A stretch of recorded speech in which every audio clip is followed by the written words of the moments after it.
గోపి గోపి గోపి గోపి వచ్చేసావా? మీ నాన్నగారి దగ్గరికి వెళ్ళి మన పెళ్లి గురించి మాట్లాడతాం పద. అయ్యో నీకేమైనా మర్చిపోయిందా? ఏ ఒళ్ళంతా సబ్బు రాసుకొని వెళ్దాం అంటారేమిటి? ముందు వెళ్ళి స్నానం చేసి రండి. అలాగే. సరోజ, కొన్ని సంవత్సరాలుగా ఈ వెధవ చేతులతో తోముకుని బోరు కొట్టేసింది. వెరైటీగా నీ అందమైన చేతులతో నా వీపు తోముతావా? సిగ్గు లేకపోతే సరే, వెధవ సరదాలు మీరు వెళ్ళి స్నానం చేసి రండి. వెళ్ళండి. అన్నయ్య అన్నయ్య లేడమ్మా, బజార్కి వెళ్ళాడు. చిన్ని బాత్రూమ్ లో ఉన్నాడు. సరోజ గారు, రాకూడని సమయంలో వచ్చానేమో, సారీ. మా అన్నయ్యకి ఉత్తరం వచ్చింది, ఇచ్చేయండి.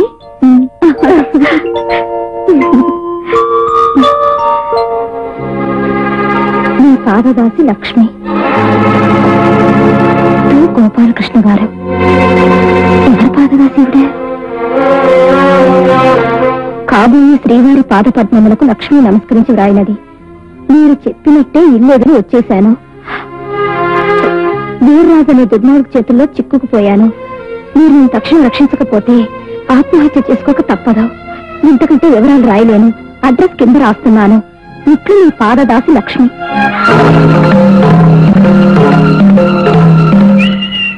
ఇందాక పరమాణంలో పురుగులాగా మా చెల్లా ఇచ్చినందుకు ఆ విషయం అలా ఉంటుంది. మీ పాదదాసి లక్ష్మి ఎవరు? పాతదాసి. ఓహో, పాత పని మనిషా? అది లక్ష్మి కాదు, సూరమ్మ. పొద్దున్నే తొడవడానికి వచ్చి చీపురు కట్టుతో నన్నే కొడుతుందని పళ్ళొంచి తీస్తే 2 నిమిషాల్లో డ్రెస్ మార్చుకుంటాను. చాలండి, ఏవో కబుర్లు చెప్పి నన్ను మాయచేద్దాం అనుకుంటున్నారా? కాబోయే శ్రీవారు అని మీకు ఉత్తరం రాసిందిగా. సూరమ్మ గీరమ్మ అనే పని మనిషి అంటే నేను నమ్ముతాను అనుకుంటున్నారా? కాబోయే శ్రీవారు అని ఉత్తరం రాసిందా? రాస్తే నువ్వే కదా రాయాలి. అసలు మిమ్మల్ని నమ్మడం నాదే బుద్ధి తక్కువ. మీ మగాళ్ళంతా ఇంతే. మీ మొహం చూస్తేనే పాపం. సరోజ,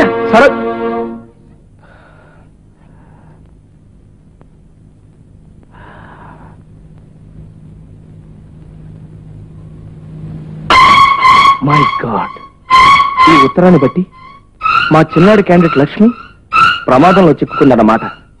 అది చూసి నా క్యాండిడేట్ అర్జెంట్ గా అపార్థం చేస్తుందన్నమాట. ఈవిడ సంగతి తర్వాత ఆలోచించచ్చు. ముందు లక్ష్మిని రక్షించాలి. వీర్రాజు, సత్యనారాయణ వీధి, విజయవాడ.